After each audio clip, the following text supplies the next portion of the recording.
നിയമസഭാ തിരഞ്ഞെടുപ്പിൽ സ്ഥാനാർത്ഥിയാവാൻ തയ്യാറെടുത്ത രാഹുൽ ഈശ്വർ. മധ്യ തിരുവിതാംകൂറിലെ മണ്ഡലങ്ങളിൽ മത്സരിക്കാൻ താൽപ്പര്യമുണ്ടോ എന്ന ഒരു രാഷ്ട്രീയ പാർട്ടി ചോദിച്ചുവെന്നും രാഹുൽ ഈശ്വർ മനോരമ ന്യൂസിനോട് പറഞ്ഞത്. കോൺഗ്രസിന് വേണ്ടി മത്സരിക്കാനുള്ള താൽപ്പര്യമാണ് രാഹുൽ ഈശ്വർ പരോക്ഷമായി സൂചിപ്പിക്കുന്നത്. എന്നാൽ പ്രത്യക്ഷമായി ഒന്നും സൂചിപ്പിച്ചിട്ടില്ല. പുരുഷന്മാരുടെ അവകാശങ്ങൾക്ക് വേണ്ടിയുള്ള പോരാളി എന്ന നിലയിലാണ് രാഹുൽ ഈശ്വർ ഇപ്പോൾ നിറഞ്ഞു നിൽക്കുന്നത്. ഇതിന്റെ പേരിൽ അതിജീവിതയെ അധിക്ഷേപിച്ചെന്ന കേസിലും ജയിലിലും കിടന്നു.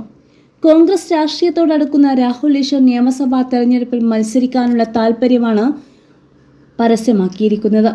മധ്യ തിരുവിതാംകൂറിലെ സീറ്റുകളിൽ മത്സരിക്കാനുള്ള താൽപ്പര്യമാണ് ഒരു രാഷ്ട്രീയ പാർട്ടിയിലെ ചിലർ തന്നോട് സൂചിപ്പിച്ചിരിക്കുന്നത് എന്നും കോൺഗ്രസ് എന്ന് പറയാതെ രാഹുൽ സൂചിപ്പിച്ചത്.